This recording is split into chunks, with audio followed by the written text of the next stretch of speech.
When you look at the night sky, you can see thousands of stars using nothing but your eyes, far from the lights of cities. In fact, there are many more stars in the sky which are too faint for us to see. Every single star that you can see is a part of our Milky Way galaxy, our heavenly home that has captured people's attention for ages. The shimmering band of stars, dust, gas, and dark matter that makes up the night sky captures our attention. These elements are all held together by gravity. As we navigate through the cosmos, an intriguing enigma emerges. What is the Milky Way truly like? What makes it up? And where does our solar system exist in the Milky Way? Astronomers have been baffled by these fundamental questions for many centuries, and finding answers was no easy task. But beyond its luminous beauty lies a tapestry of mysteries waiting to be unraveled. Join us today as we embark on an amazing adventure around the Milky Way, uncovering its mysteries, wonders, and majesty.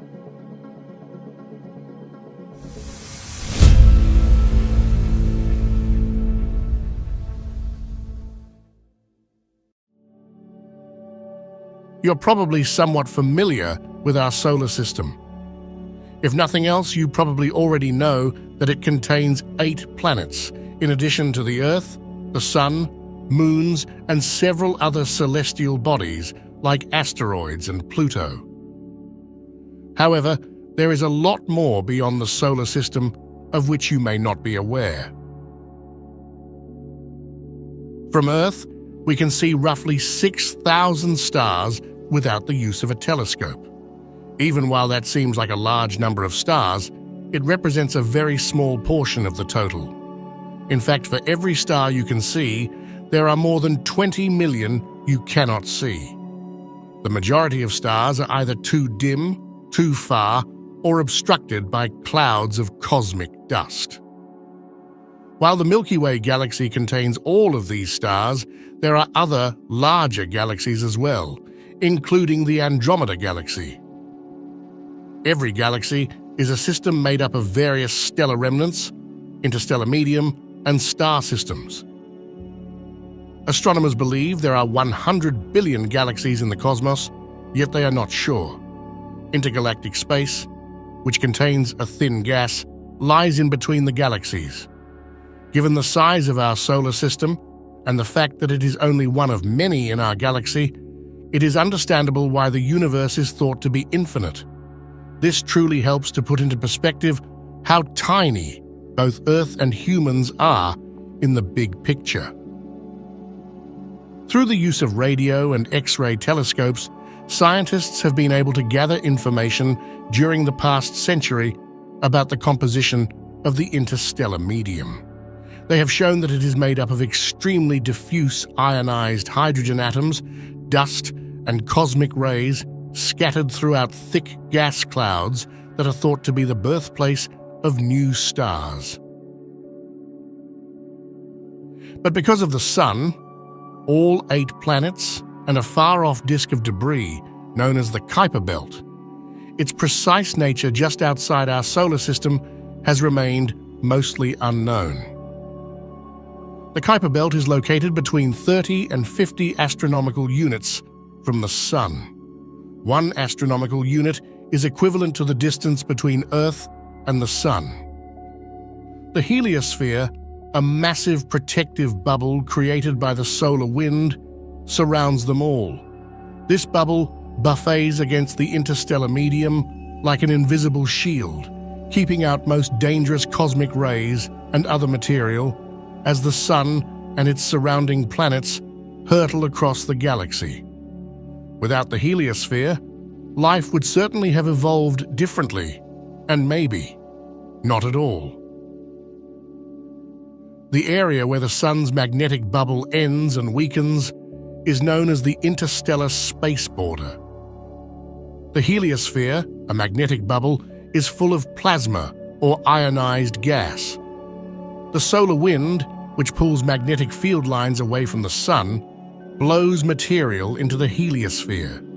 With its own magnetic fields and charged particles, the plasma in the interstellar medium exerts an inward push on the heliosphere's edge, creating a complex and dynamic structure there. When the solar wind encounters interstellar space, it begins to weaken and slows to approximately 62 miles per hour. It was previously traveling between 370 and 430 miles per hour. The termination shock is the point at which this happens. The heliosheath is the area in the heliosphere where the solar wind continues to slow down after the termination shock, while the heliopause is the outermost point of the heliosphere. The solar wind stops and gives way to interstellar space at the heliopause, which is located around 11 billion miles or 18 billion kilometers from the Sun. 5, 4, 3, 2, 1. MDS. We have ignition. We have a liftoff. Since the beginning of human space exploration, only 2 probes have made it to interstellar space, or the area outside of the solar system. After launch in 1977, Voyager 1, the first spacecraft, took more than 30 years to reach the heliopause, a limit that scientists believe marks the beginning of interstellar space. It was an amazing accomplishment, sending back vital information via a medium unaffected by the Sun. As we exit the solar system, we will reach Alpha Centauri, the triple star system, which is the closest star system to Earth, located at about 4.37 light-years away in the constellation Centaurus. It is a triple star system consisting of 3 stars: Alpha Centauri A, Alpha Centauri B, and Proxima Centauri. Alpha Centauri AB is a binary star system made up of Alpha Centauri A and B, which are Sun-like stars, classified as Class G and K, respectively. These 2 main stars have an apparent magnitude of -0.27, making them appear to be a single star to the unaided eye. Only Sirius and Canopus are brighter than it, making it the brightest star in the constellation and the 3rd brightest in the night sky. Alpha Centauri B is smaller and colder than Alpha Centauri A, with 0.9 solar mass and less than 0.5 solar luminosity. While Alpha Centauri A has 1.5 times the luminosity and 1.1 times the mass of the Sun, the 2 have a 79-year orbital period around a shared center. The distance between A and B fluctuates from 35.6 astronomical units, or roughly the distance between Pluto and the Sun, to 11.2 AU, or roughly the distance between Saturn and the Sun, due to the eccentricity of their elliptical orbit. In the Alpha Centauri system, Proxima Centauri is the star nearest to the Sun, located approximately 4.2 light-years from Earth. Robert Innes, a Scottish astronomer, made the discovery of the star in 1915. Proxima Centauri is a red dwarf star, which is the most common kind of star. It is roughly 7 times smaller than the Sun and a little more than half as hot at 3,100 kelvins. On the other hand, our Sun is 5,772 kelvins. As a matter of fact, this little star is just 50% larger than Jupiter. Red dwarf stars have long lives because they consume hydrogen fuel very efficiently. Proxima Centauri is expected to remain in its current state for more than 4 trillion years. Although the Alpha Centauri system can be seen in the constellation Centaurus, Proxima Centauri is usually not visible to the human eye. Proxima Centauri orbits the other 2 stars in the system, Alpha Centauri A and B. Proxima Centauri takes 550,000 years to complete an orbit of A and B. With an apparent visual magnitude of 11, Proxima Centauri is the dimmest of the three stars. This star emits light at a slower rate than the Sun, with a luminosity of 0.17% that of the Sun. However, Proxima Centauri is categorized as a flare star, which is prone to massive solar flares, because its brightness can vary by more than 1 magnitude in a matter of minutes. These flares, which occur multiple times a day, have the potential to be powerful enough to make Proxima Centauri visible to the human eye. The greatest solar flare ever observed in the Milky Way galaxy was released by Proxima Centauri in 2019, glowing 14,000 times brighter in ultraviolet wavelengths than normal. Even though Proxima Centauri will live longer than the Sun, it will eventually meet the same fate. Proxima Centauri will end up as a burning white dwarf star because it does not have the mass to turn into a neutron star or a black hole when its hydrogen supply runs out. As of 2022, astronomers have detected 3 planets orbiting Proxima Centauri: Proxima Centauri B, C, and D. These are the closest planets outside the solar system. Red dwarf stars are small and cool, thus planets can circle quite close to them and still be classified as being in the habitable zone. This is the range of distance from a star where a planet's water, if any, could be liquid and potentially support life. Proxima Centauri B was discovered in 2016 and estimated the planet to contain about 17% more mass than Earth, and thus likely to be a rocky planet as well. Proxima Centauri B is still within Proxima Centauri's habitable zone, despite being far closer to its star than Earth is to the Sun. It orbits Proxima Centauri every 11 Earth days at a distance of about 0.049 AU, over 20 times closer to Proxima Centauri than Earth is to the Sun. Proxima Centauri B is most likely tidally locked like our Moon, with one side always facing Earth, given that it is far closer to its star than Earth.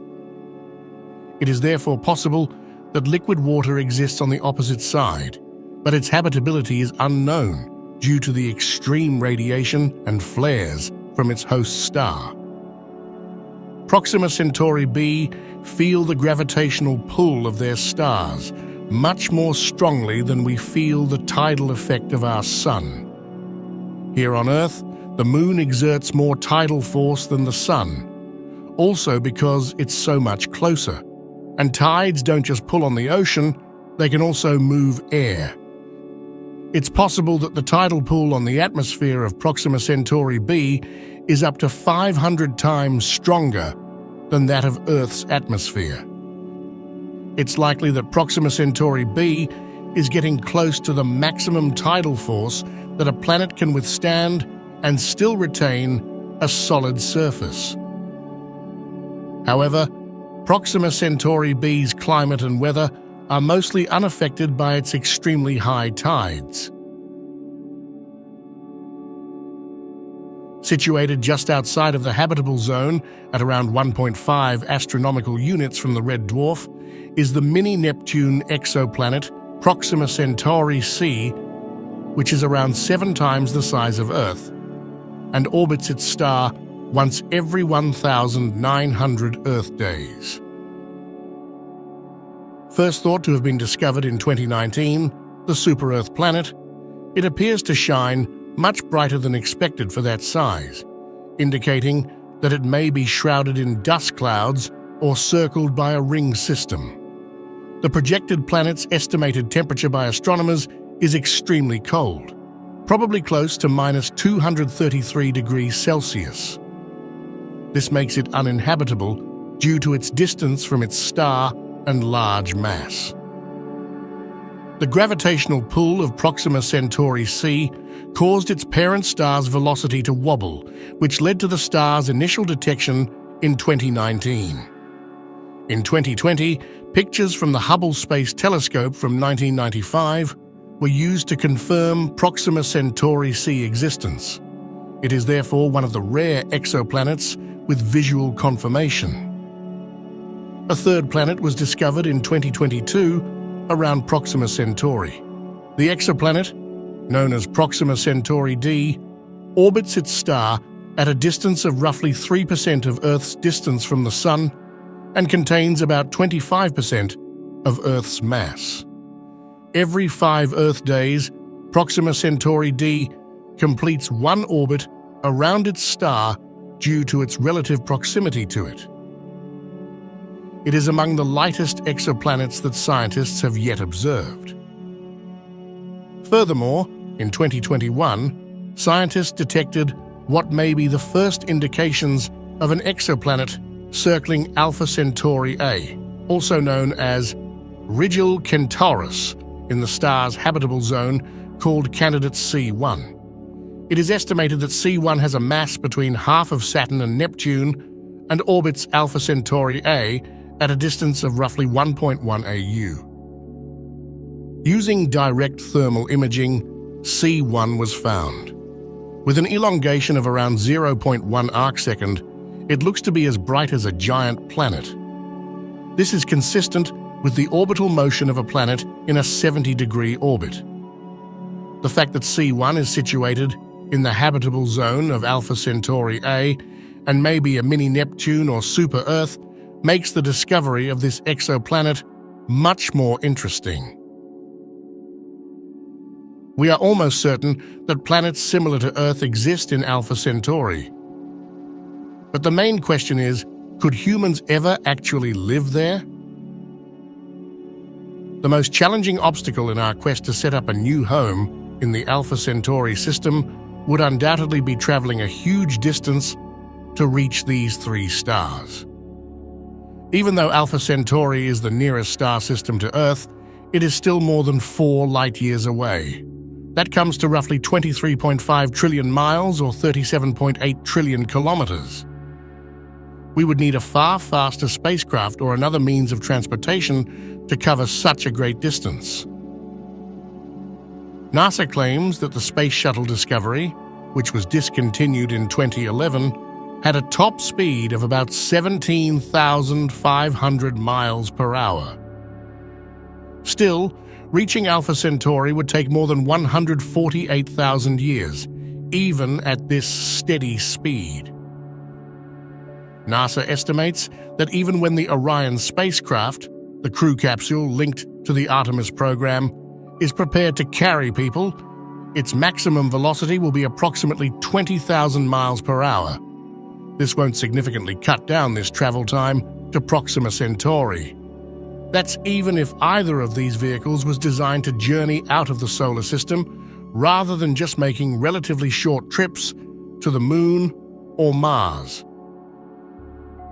As we have already discussed, the only spacecraft to make it out of the solar system thus far are Voyager 1 and 2. Even at their top speed of over 35,000 miles per hour, it will take them nearly 40,000 years to travel 2 light years to reach the indistinct boundary between Proxima Centauri and our solar system.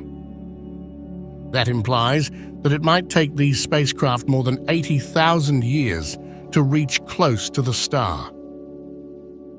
After all, it takes light more than 4 years to reach Alpha Centauri. A spacecraft needs to be extremely tiny and robotic in order to reach a distant star in a reasonable amount of time, like within a generation. Furthermore, it still needs an incredibly strong energy boost to get up to speed. And that is the basic concept behind the Breakthrough Starshot project. By creating a light sail-equipped nanocraft called Starship that would be sent into Earth orbit. The mothership would release the tiny probes one at a time, which would then ride the beams of a colossal, ground-based laser array.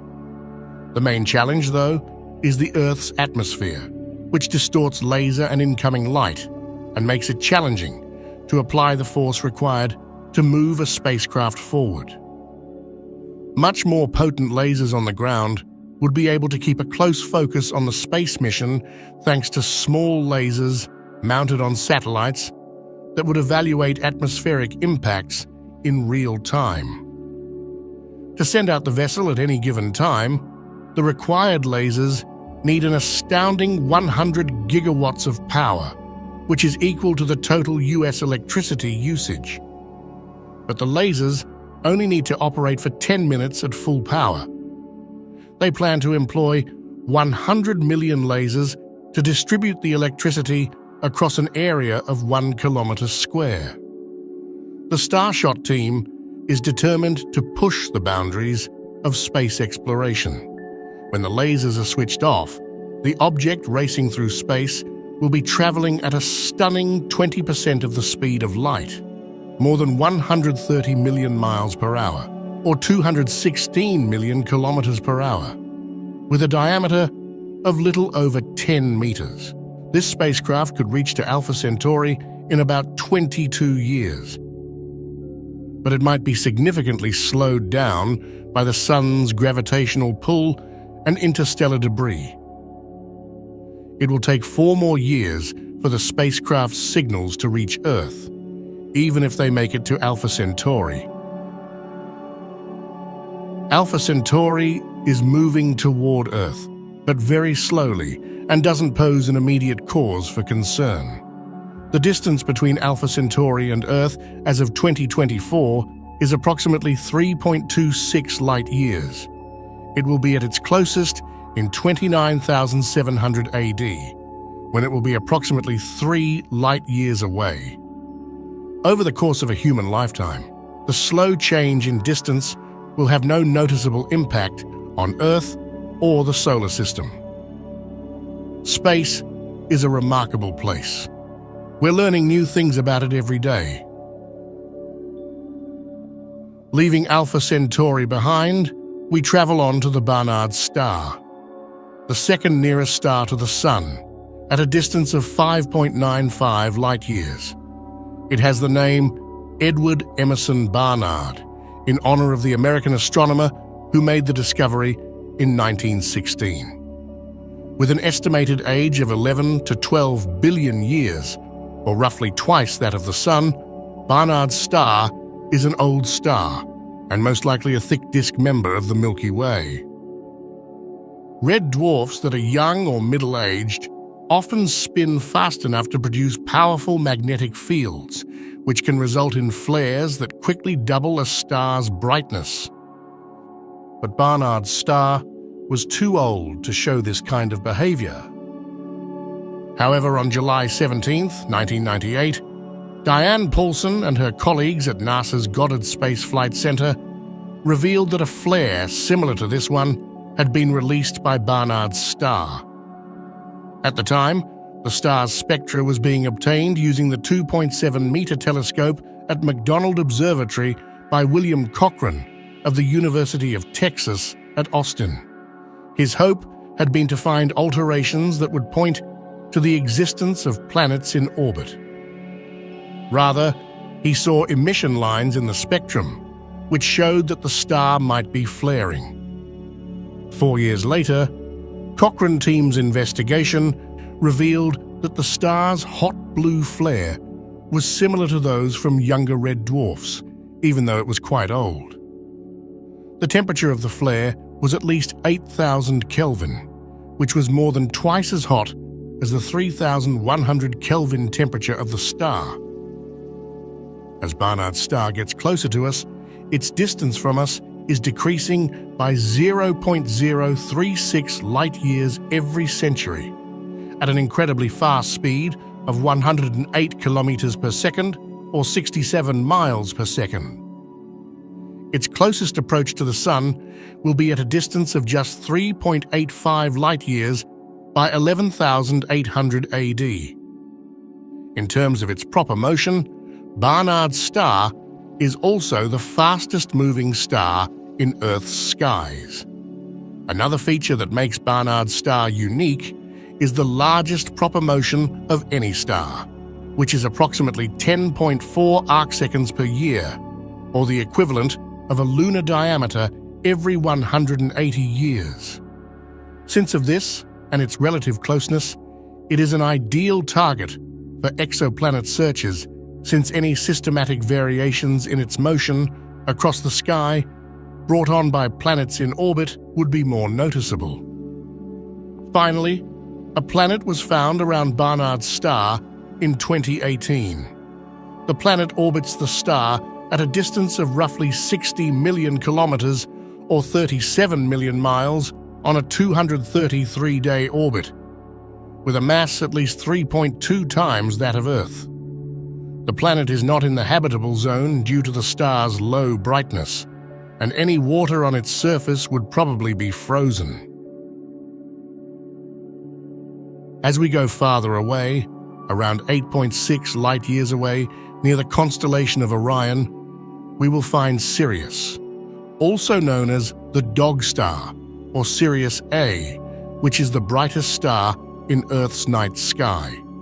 With a mass twice that of the Sun, Sirius has a diameter of 1.5 million miles or 2.4 million kilometers. The star Sirius would outshine our Sun by a factor of more than 20 if it were positioned next to it. Within the Canis Major constellation, Sirius is a binary star. The star's name comes from the Greek word Sirios, which means glowing or scorching. With a surface temperature of almost 18,000 degrees Fahrenheit, Sirius has a bluish tint and is 25 times brighter than the Sun. It is clearly visible in the winter night sky of the Northern Hemisphere. The ancients were familiar with Sirius due of its extreme brightness. Nevertheless, astronomers were taken aback when Sirius B, a companion star, was discovered in 1862. The star is visible to the naked eye. On the other hand, Sirius B is 10,000 times fainter than Sirius. Thanks to data from the Hubble Space Telescope, astronomers were finally able to estimate the mass of this faint object in 2005, despite the fact that it is extremely difficult to observe from Earth. Within 20 light-years of the Sun are around 131 objects, including stars, brown dwarfs, and sub-brown dwarfs. Only 22 stars are bright enough to be seen without a telescope, meaning their visible light must be at least 6.5 apparent magnitude, the lowest brightness that can be seen with the naked eye from Earth. The known 131 objects abound in 94 stellar systems. Out of these, 103 are main sequence stars, consisting of 23 typical stars with a higher mass and 80 red dwarfs. In addition, scientists have discovered 21 brown dwarfs, one sub-brown dwarf, WISE 08550714, which is possibly a rogue planet, and 6 white dwarfs. White dwarf are stars that have used up all of their fusible hydrogen. A red dwarf candidate, known as Schultz's star, and a companion brown dwarf, passed near the edge of the Oort cloud around 70,000 years ago. At this moment, it is approximately 22 light-years away from the Sun and has likely triggered a comet storm that will take over 1 million years to reach the inner solar system. The Kuiper Belt object's orbits were impacted by its passage. Some other stars, such as the G-type star HD 7977, have also been researched. It had its close pass around 2.8 million years ago, and it is currently located about 247 light-years from Earth. Of course, past interactions aren't the only thing to consider about. There will be more stars in the future. In the next 15 million years, 694 stars are predicted to approach the solar system at a distance of less than 516 light-years, based on data from the Gaia telescope's second data release. 26 of them are likely to arrive within 3.3 light-years, and 7 more within 6 light-years. Due to the sheer number of stars that must be surveyed, this number is probably much higher. For example, a star that was approaching the solar system 10 million years ago would be 600 to 6,000 light-years away from the Sun today, whereas millions of stars are now closer to the Sun. Gliese 710, a star, is among the most well-known instances of a close future passage. It is an orange star, around 60% the size of the Sun, located in the Serpens constellation. This star is heading in our direction at a speed of 51,499 kilometers per hour, or almost 32,000 miles per hour. In 1.29 million years, it will pass the Sun at a distance of around 10,520 AU. It's over 100 times the distance to Pluto, which orbits the Sun at an average of 39.5 AU. But it still has the potential to disrupt the solar system. If humans are still around on Earth at that point, we don't have to worry about any disruptions to our orbit. If Gliese 710 has any effect at all, it might only have it on the outer solar system. It shouldn't have any impact on anything inside 40 astronomical units. But still, it could possibly cause disruptions to the Oort cloud because it has a very high probability of going through it. For millions of years, comet showers would result from that, heading toward the Sun. This might lead to roughly 10 comets visible to the unaided eye every year. Searches for stars that are close to the Sun could not only be an opportunity of finding ancient comets, but also of predicting an intriguing future for observers on Earth millions or even thousands of years from now.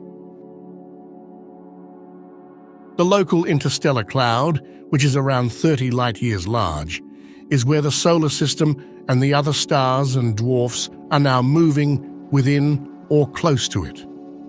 The local interstellar cloud is, in turn, contained inside the local bubble, a cavity in the interstellar medium about 1,000 light-years across, and has an odd peanut shape. Our Sun was far away when the bubble first formed 14 million years ago, but about 5 million years ago, the Sun's path made its way into the bubble. Interestingly, star formed on the surface of the bubble, but not inside it.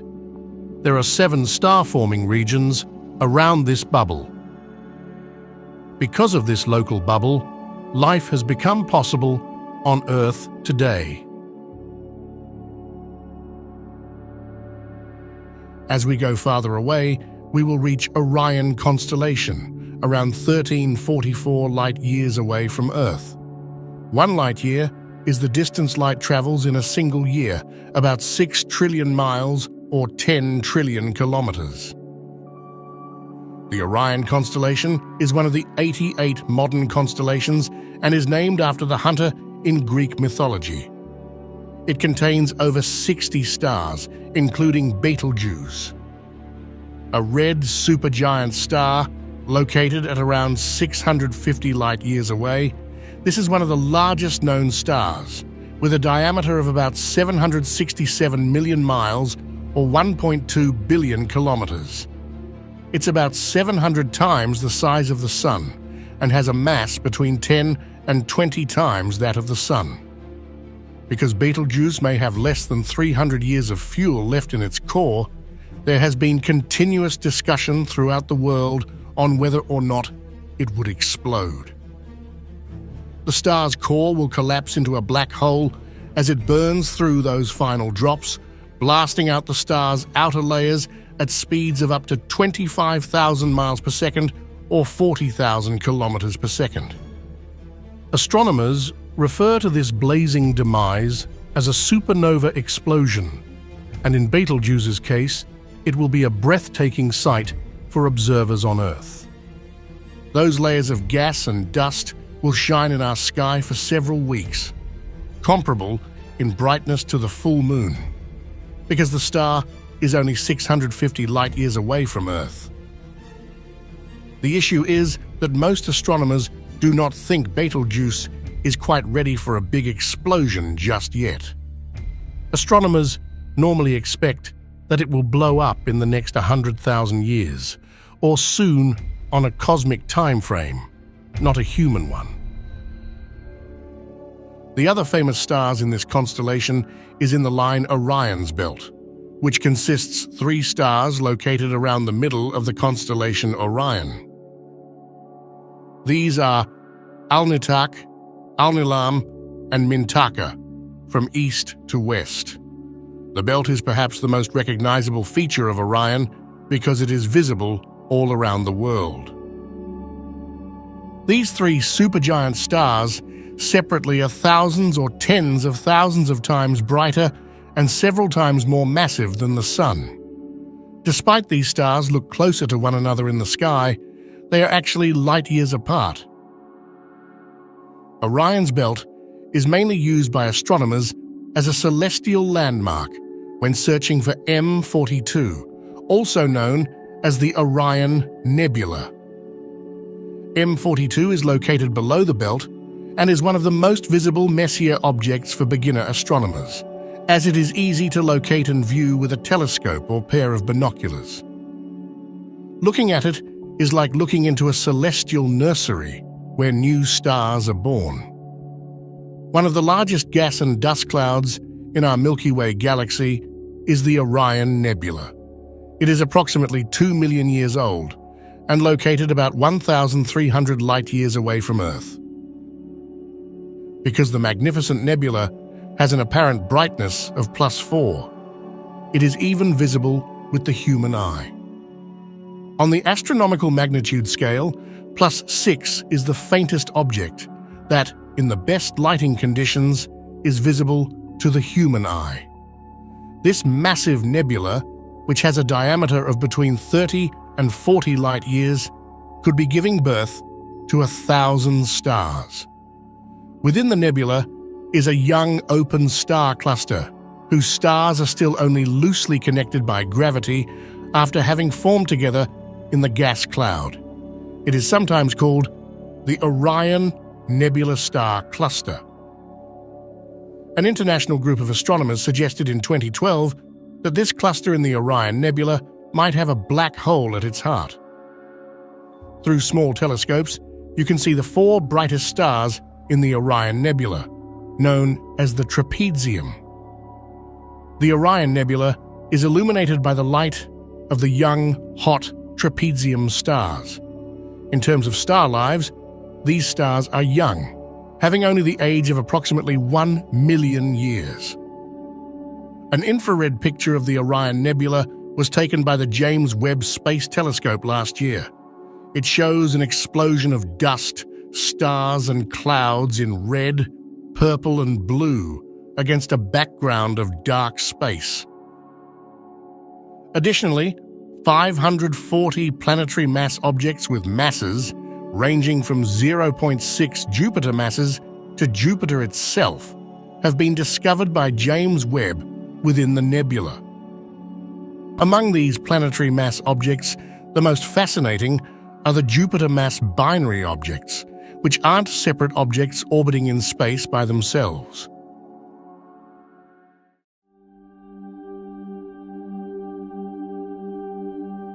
Our Milky Way galaxy is a spiral galaxy. A spiral galaxy is a galaxy that looks like a flat, rotating disk with a bulge in the center and spiral arms that extend outward from the bulge. While there are many minor arms and just 2 major arms in our spiral galaxy, astronomers used to believe that there were 4 major arms. Scientists have found that just 2 arms, wrapping off the ends of a central bar of stars, dominate the Milky Way's beautiful spiral structure. These discoveries were made possible by NASA's Spitzer Space Telescope using infrared imagery. The 2 major arms of the galaxy, Scutum Centaurus and Perseus, are visible at the tips of a thick central bar, while Norma and Sagittarius, the 2 now demoted minor arms, are situated in between the major arms and are less distinct. Although the minor arms are mainly made up of gas and areas where stars are forming, the major arms have the largest densities of both young and old stars. Large telescopes are used by radio astronomers to study the motions of those hydrogen clouds that trace the arms. With a pitch angle of around 9 degrees, the Perseus arm has a spiral extension and measures over 60,000 light-years in length and 1,000 light-years in width, and has the well-known Crab Nebula in addition to double clusters. On the other hand, the Scutum Centaurus arm is around 55,000 light-years in length and 1,000 light-years in width. Our solar system lies between two prominent spiral arms, the Perseus arm and the Scutum Centaurus arm. However, we are not completely free floating in empty space. We are situated on the edge of the Orion Cygnus arm, sometimes referred to as the Orion arm or local arm, which is a small spiral arm. This spiral arm spans about 10,000 light-years in length and 3,500 light-years in diameter. However, a 2016 analysis indicates that its length may exceed 20,000 light-years. The Orion arm is named after the Orion constellation. The solar system is located in the local bubble on the inner edge inside the Orion arm. It is located at 26,000 light-years from the galactic center, halfway down the length of the Orion arm. You might be surprised to hear that the Sun takes 250 million years to complete one rotation around the Milky Way. This is referred to as a cosmic year or galactic year. Thus, during its lifetime, the Sun is estimated to have completed only 18 to 20 orbits since the beginning of mankind. The solar system orbits the Milky Way at a speed of about 220 km per second, or 0.073% the speed of light. The solar system takes around 1,400 years to travel 1 light-year at this speed, or 8 days to travel 1 astronomical unit. Following the ecliptic, the solar system is traveling toward the zodiacal constellation Scorpius. The last time the solar system was in this position in the Milky Way, there were still dinosaurs on Earth. Who knows when it will happen again? Humanity might be extinct, or it might have evolved into something else entirely. Our place in the galaxy is important because it seems that galaxies have habitable zones, just like planetary systems. Because many of the Milky Way's suns orbit the galaxy along paths that take them through the deadly spiral arms, an astounding 95% of them may not be able to support habitable planets. Radiation from the crowded stars is deadly for any star that goes through one of these stellar swarms. In order to maintain its alignment with the galaxy's rotation, our solar system orbits sufficiently far from the galactic center to stay in the calmer region between the spiral arms. Within a large and intricate galaxy, the Earth and its planetary siblings are well situated in a quiet, resource-rich region.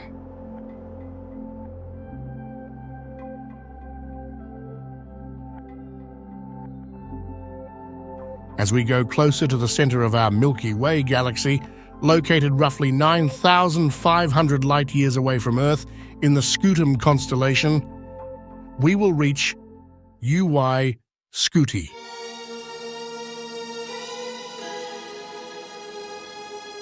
It's considered to be one of the largest known stars, with a radius of 1.18 billion kilometers, which is 1,700 times larger than the Sun's radius. This would give the star a diameter of over 8 astronomical units. That is equivalent to 8 times the distance between Earth and the Sun, or 150 million kilometers, or 93 million miles. Because of this hypergiant star's immense size, its outer surface would reach well beyond Jupiter's orbit, which is around 5 times further from the Sun than Earth. The gas nebula that is ejected from the star stretches 400 times the distance between Earth and the Sun, far beyond Pluto's orbit. Or look at it this way. More than 1 million Earths could fit inside the Sun, but some 5 billion suns could fit inside a sphere the size of UY Scuti. Not surprisingly, UY Scuti is classified as a hypergiant star, which is the classification which comes after supergiant and regular giant. Although it may be the largest due to its size, but it is not the heaviest or most massive star. The term mass in massive refers to the amount of matter in the star.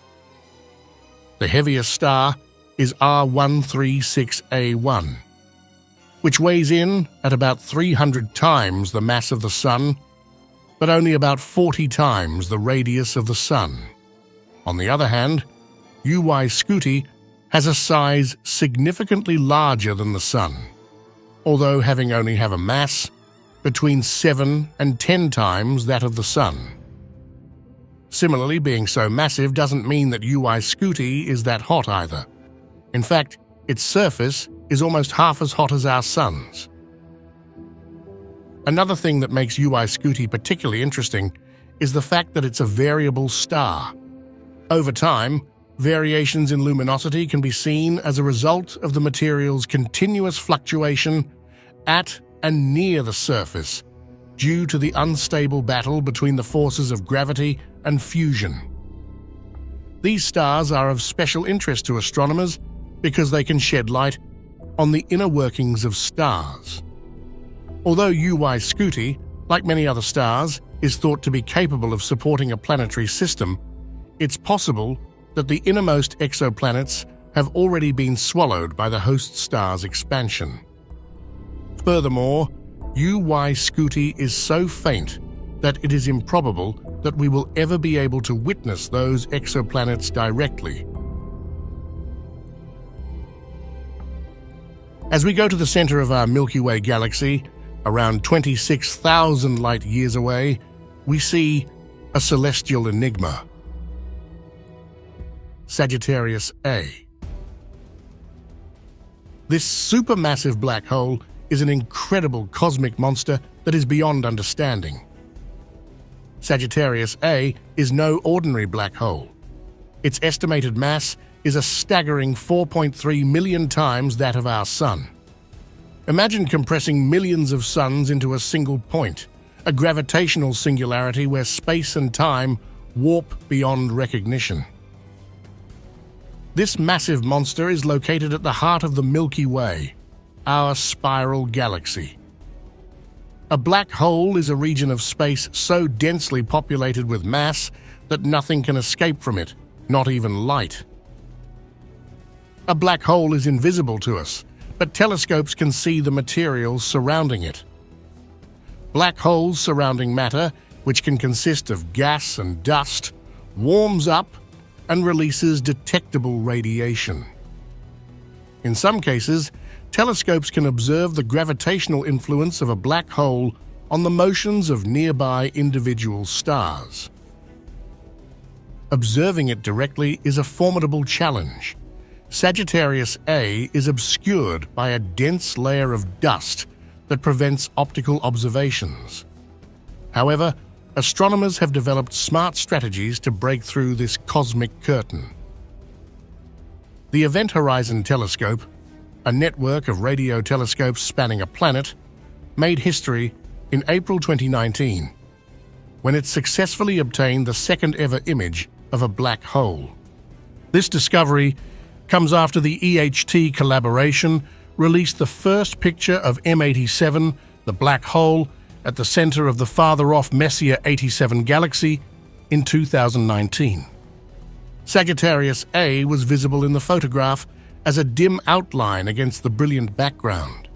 This turbulent region, known as the accretion disk, feeds matter to the hungry black hole, causing occasional X-ray flashes. Despite Sagittarius A being less massive and more than 1,000 times smaller than M87, the two black holes look remarkably similar. Its surrounding gas disk, which stretches out over a distance of 5 to 30 light years, can reach temperatures of up to 18 million degrees Fahrenheit or 10 million degrees Celsius. Not only is the supermassive black hole at the center of our galaxy spinning, but it's doing so at nearly maximum speed, consuming everything in its path. Physicists use NASA's Chandra X-ray Observatory to study the X-rays and radio waves coming from material outflows in order to measure the rotating speed of the supermassive black hole in the Milky Way. A black hole's spin speed is represented by the letter A and ranges from 0 to 1, where 1 is the maximum rotational speed to a specific black hole and represents a significant portion of the speed of light. Physicists discovered that Sagittarius A rotates at a speed of 0.84 to 0.96, which is near the upper limit determined by the width of a black hole. The spin of a black hole differs from that of other celestial bodies. Black holes are truly regions of space-time defined by an outer non-physical boundary termed the event horizon, beyond which no light can escape, unlike planets, stars, and asteroids, which are solid things with physical surfaces. This implies that as black holes spin, they literally distort space-time itself, dragging anything inside the ergosphere with them. This phenomena, known as frame dragging or the lensing-Thirring effect, which implies that knowledge of a black hole's spin is necessary to comprehend how space acts around it. Additionally, the frame dragging around black holes produces strange visual effects. The path of light gets twisted or curved as it approaches a revolving black hole due to spacetime's rotation. This causes a process known as gravitational lensing, in which the rotating black hole's gravitational pull bends the path of light. Frame dragging effects can result in the production of light rings and even the shadow of a black hole. These are examples of how light is affected by black holes' gravitational pull. The theoretical top speed of a black hole is determined by how it feeds on matter and thus how it grows. As matter falls into a black hole, it increases the black hole's spin. But there's a limit to how much angular momentum it can possess. The black hole's mass is another factor. The gravitational attraction of more massive black holes is stronger, making it harder to spin them up. This could explain why the rapidly feeding supermassive black hole at the center of galaxy M87, the first black hole ever captured on camera, is spinning at between 0.89 and 0.91, despite having the mass of 6.5 billion suns. While Sagittarius A, with its mass equivalent to about 4.5 million suns, has a spin speed between 0.84 and 0.96.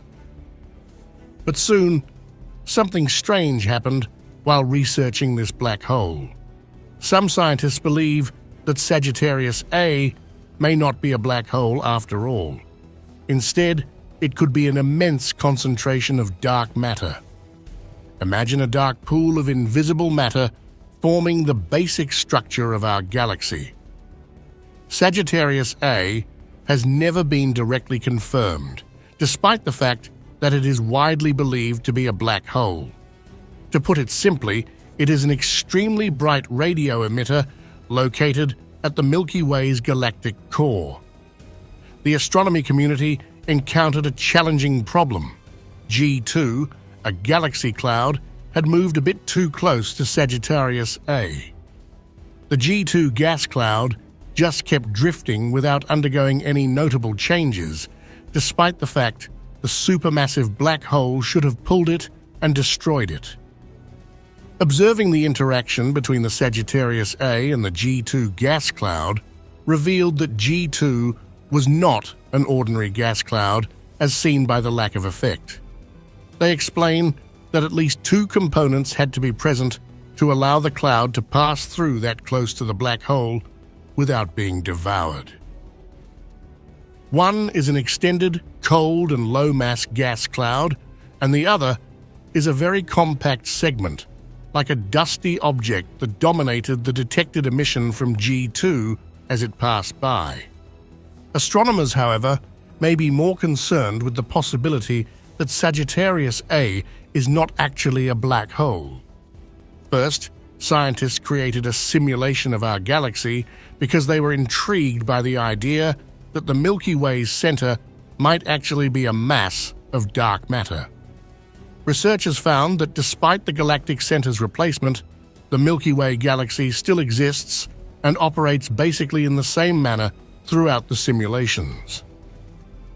The behavior of the rotating curve in the Milky Way's outer halo was identical to that of nearby S stars, or those connected to the radio source Sagittarius A. Taking their inquiries a step further, they proposed that darkinos, a family of particles related to fermions, may comprise the mass at the center of the Milky Way.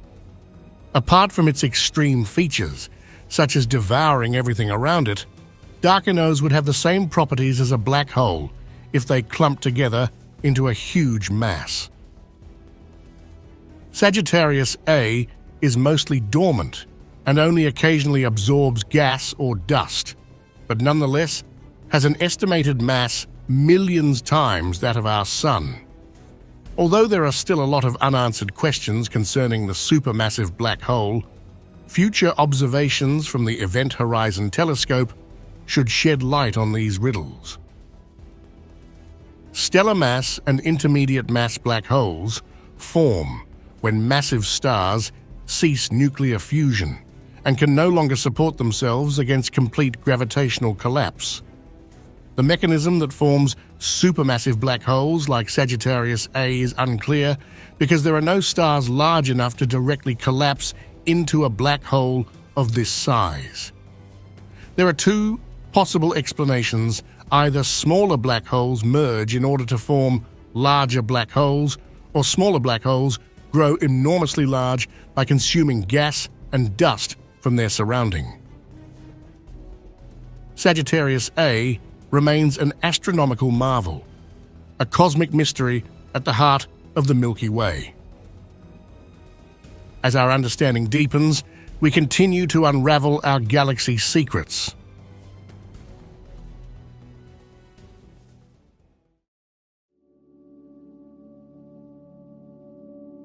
In 1917, American astronomer Harlow Shapley provided the first reliable measurement of the galaxy's size. He determined the size by first determining the globular cluster's spatial distribution. As had been previously believed, Shapley discovered that the galaxy is enormous, with the Sun closer to its periphery than its center, rather than a relatively compact system. Assuming that the globular clusters surround the galaxy, he calculated that the galaxy has a diameter of roughly 100,000 light-years, or 600,000 trillion miles. The Sun is located approximately 30,000 light-years from the galaxy's center. His values have held up remarkably well over the years. The Milky Way's stellar disk is roughly the size predicted by Shapley's model. Dark matter, or invisible matter, may fill an even larger volume than expected, while neutral hydrogen is somewhat more widely distributed. According to recent calculations, a dark matter area that includes a few visible stars might have a diameter of about 2 million light-years. In addition to having multiple satellite galaxies, the Milky Way is a member of the local group of galaxies, which is a subcluster of the Virgo supercluster, which is itself a component of the Laniakea supercluster.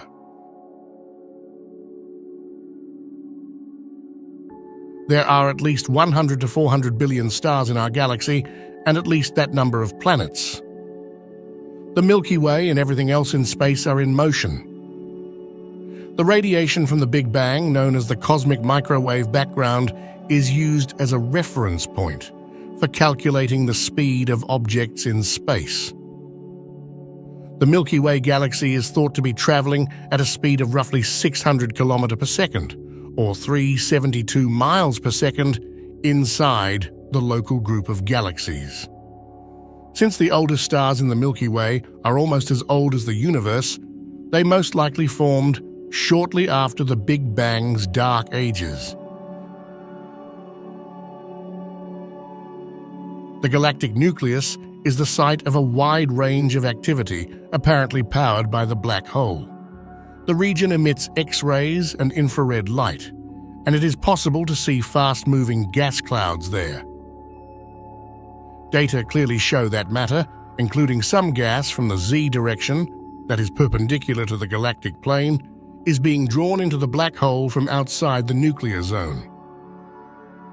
As the gas nears the black hole, the central object's strong gravitational force squeezes the gas into a rapidly rotating disk, which extends outward about 5 to 30 light-years from the black hole. Surrounding the nucleus is an extended bulge of stars that is nearly spherical in shape, and that consists primarily of population 2 stars, though they are comparatively rich in heavy elements. A star's metallicity, or the amount of elements heavier than helium in its composition, divides stars into 3 primary population groups. Population 3 are the oldest, and population 1 stars are youngest, like our Sun. The disk portion of the galaxy contains the population 1 stars. Their ages range from 0 to 10 billion years. The spiral arms include the younger ones. The orbits of population 1 stars are well organized, with roughly circular paths in the galactic disk's midplane. Young star clusters made of population 1 stars are called open clusters because the stars are loosely bound together, in contrast to the old concentrated globular clusters. Compared to population 2 stars, population 1 stars have a higher abundance of elements heavier than helium. Astronomers frequently refer to elements heavier than helium as metals. The oldest population 1 stars have somewhat eccentric orbits that can carry them up to 3,000 light-years from the disk plane, and they have a metal abundance 0.1 times that of the Sun. The population 2 stars inhabit the spheroidal component, the stellar halo and bulge. They have masses of less than or equal to 0.8 solar masses because they are old. Their ages range from 10 to 13 billion years. Their orbits are much more randomly oriented than the population 1 orbits and are highly elliptical. As a unit, the spheroidal component has little overall rotation. Population 2 stars make up globular clusters. Globular clusters were used to find the center of the galaxy because they swarm around the center like bees around a hive. On the other hand, population 3 stars are those that have not been directly observed. They are believed to have virtually no heavy elements at all. These stars are thought to be the first ones that formed in the primordial universe shortly after the Big Bang. They were extremely massive and hot, and they burned their fuel very rapidly, turning hydrogen and helium into heavier elements. When they die, they explode as supernova, scattering some of these elements into the surrounding space. These stars probably created the first heavy elements that became part of later stars, and to have played a key role in the formation of the first galaxies. Numerous globular clusters of related stars are mixed in with the stars, and both the stars and the clusters orbit the nucleus almost radially. Our galaxy is surrounded by a huge hot gas halo that is several hundreds of thousands of light-years in diameter. A halo is a spherical cloud of stars surrounding a galaxy. The mass of the halo is thought to be roughly equal to the total mass of all the Milky Way's stars.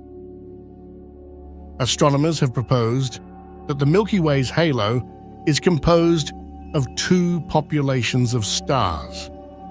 The Paranol Observatory's findings indicate that the stars in the inner halo are 11.5 billion years old. The outer halo is thought to be made up of the stellar components of smaller galactic systems. The stars in the halo are older and have lower metal content in them than the majority of the stars in the Milky Way's disk. The halo also contains gas and dark matter. The halo is evidence of the two galaxies that collided billions of years ago and reinforces the idea that the Milky Way has a dynamic origin story. In the Milky Way's stellar halo, astronomers have also found more than 200 far-off variable stars referred to as Lyra stars. These stars serve as important standard candles that are used to measure astronomical distances and are often found in globular clusters. The farthest star from Earth is about 1 million light-years away, which is nearly half the distance to Andromeda. About 90% of the matter in our galaxy is dark matter, or matter that is invisible to the human eye. Stars make up the remaining 10 to 15% of the visible stuff in the Milky Way, which is composed primarily of gas and dust.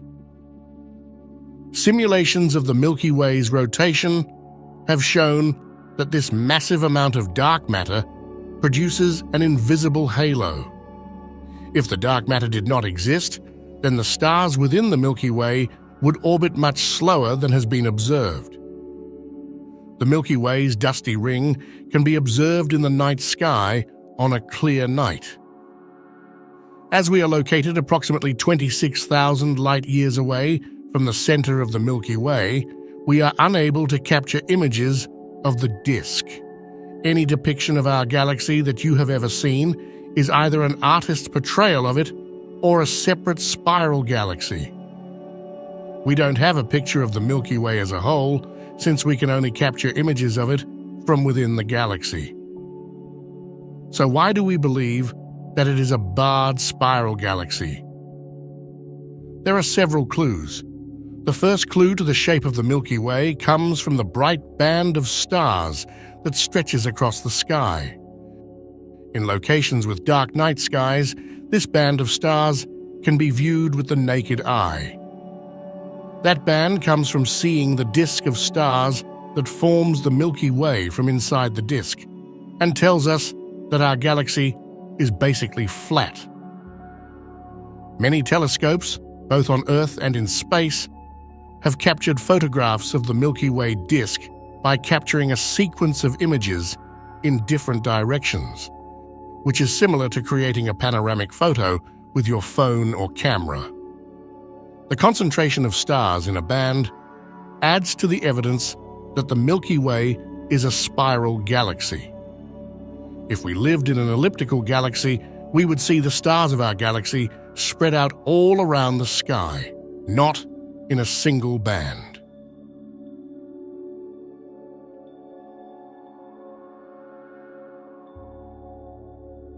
The Milky Way galaxy was believed to be only a few thousand light-years large until around a century ago, and most people believed it to be the whole universe. Although other galaxies had been found, it was believed that they were only tiny objects inside our galaxy. French astronomer Charles Messier discovered the first galaxies in the 17th century, although he had no idea what they were at that time. As a skilled comet observer, Messier saw several additional fuzzy objects in the sky that he was certain were not comets. Fearing that other comet hunters would be misidentified as well, he put together a list to help them out. On Messier's list, 110 star clusters and spiral nebulae were detected. The objects are denoted by M for Messier, followed by a number, for example, M51. However, it took astronomers nearly 300 years to figure out the fuzzy spiral nebulae. Some claimed that these nebulae were island universes, which are objects that are similar to the Milky Way galaxy but exist outside of it. Others disagreed and thought that these spiral objects were actually Milky Way gas clouds. The dispute continued until the 1920s, when American astronomer Edwin Hubble measured the precise distance to a spiral nebula. Hubble discovered that one of the objects he was seeing was actually a Cepheid variable star in 1923, while studying the Andromeda Nebula, which is now known as the Andromeda Galaxy. First identified in the early 1900s by American astronomer Henrietta Leavitt, Cepheids are stars whose brightness changes periodically over time. Leavitt discovered a connection between a Cepheid's luminosity or brightness and its period that is now known as the period luminosity, the PL relationship. The PL relationship can be used to calculate the actual brightness of a Cepheid by calculating its period, which is obtained by measuring changes in brightness over a period of days or weeks. Hubble established that the Cepheid he was studying in M31 was located outside of our own galaxy by calculating its distance using the PL ratio. This put an end to the controversy surrounding the spiral nebulae and proved that they were in fact far-off galaxies similar to the Milky Way.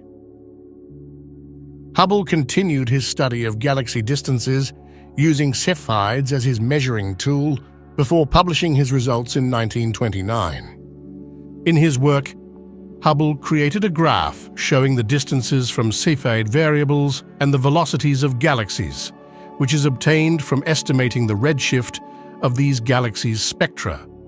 The majority of galaxies are moving away from us, or receding according to this graph, and their rate of motion, the recessional velocity, is inversely correlated with their distance from us.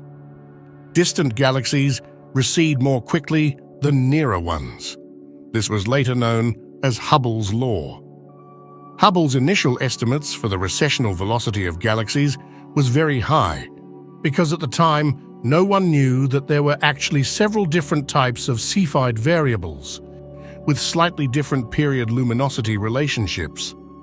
But as astronomy has advanced recently, the value of the graph's slope, known as Hubble's constant, has been reduced, and the results are now converging toward an accepted value of about 65 kilometers per second, or that galaxies recede by an additional 65 kilometers per second for every megaparsec they are away from us.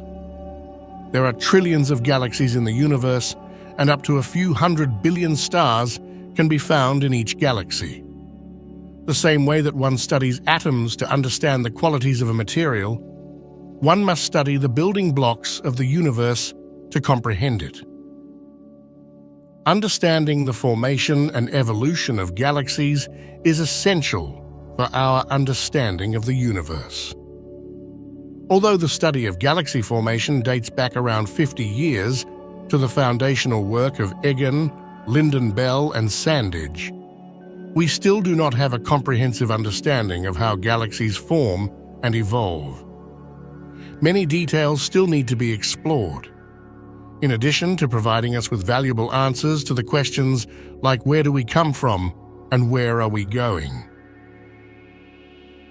Observation of galaxies other than our own also enables us to draw several conclusions about the evolution of the universe. But the only galaxy we have access to a vast amount of data on its stars is our own. The other galaxies are just too far away for us to observe star by star. Before we continue, one might wonder if knowledge of the Milky Way's development provides any insight into knowledge of other galaxies. The answer is yes. Approximately 50% of stars in the modern universe reside in Milky Way-like galaxies. To put it another way, the Milky Way is a fair representation of a typical galaxy in the universe. Our knowledge of the Milky Way's development will provide a strong foundation for our understanding of other galaxies.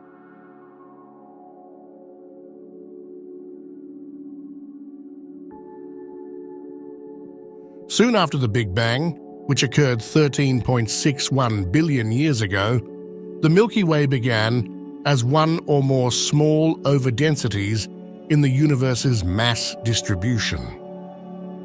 Some of these overdensities were the seeds of globular clusters in which the oldest remaining stars in what is now the Milky Way formed. It's possible that about half of the material in the Milky Way originated in other far-off galaxies. These star groups and individual stars now make up the Milky Way's stellar halo. The Milky Way's mass reached a point where it began to rotate relatively quickly, only billions of years after the first stars were born. Because of the conservation of angular momentum, this caused the gaseous interstellar medium to compress into a disk from a roughly spheroidal shape. Therefore, later generations of stars formed in this spiral disk. Throughout its history, the Milky Way has consumed many galaxies to get to its current size and form. In the last 12 billion years, the Milky Way has swallowed up more than a dozen galaxies. According to cosmological simulations, it merged with a particularly massive galaxy known as the Kraken, approximately 11 billion years ago. Our galaxy is currently consuming the Canis Major Dwarf Galaxy by adding the smaller galaxy's stars to its own spiral. At present, the Milky Way is traveling at a speed of 250,000 miles per hour in the direction of the Andromeda Galaxy. It is expected that the two galaxies will collide in roughly 4.5 billion years. The Milky Way and Andromeda are the two largest galaxies in the local group. They will merge because before dark energy took over, they became gravitationally bound to one another. The merger is expected to change the night sky over Earth. The Milky Way is orbiting a point in space that is roughly halfway between it and the Andromeda Galaxy. Although it's difficult to believe, experts think that our solar system probably will survive such a terrible event. Since galaxies are primarily made of empty space, this collision will not have a significant impact on our solar system. Despite having 100 billion stars each, our galaxy and the Andromeda Galaxy are very far apart. Currently, Andromeda is located 2.5 million light-years away from Earth. Similar to how a ball in the air accelerates faster as it falls toward Earth, Andromeda will be drawn closer and faster by the Milky Way's increasing gravitational pull as it gets closer.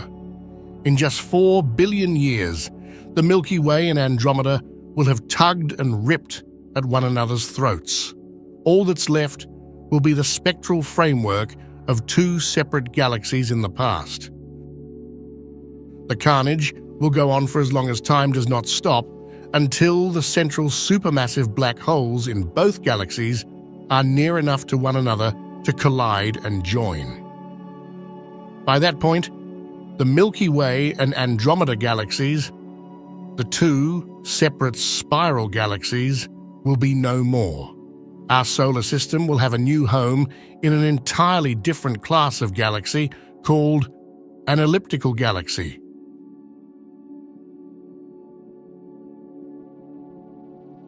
What about life on Earth then? Will life on Earth continue after the merger? Well, in roughly 7.5 billion years, the Sun will grow larger and swallow the Earth, turning it into a red giant. This will happen ultimately in a timeline of about 4 billion years.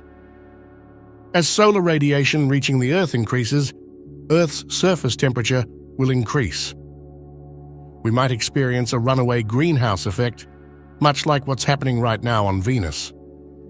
Thus, there's a good chance that life on Earth won't exist after the merger. However, perhaps by then, some people on Earth will have developed space travel abilities. It's possible that we will have abandoned Earth and our solar system. The view of Andromeda colliding with the Milky Way might still be available to us, although from a slightly different angle. As we gaze up, let's realize how short our life is.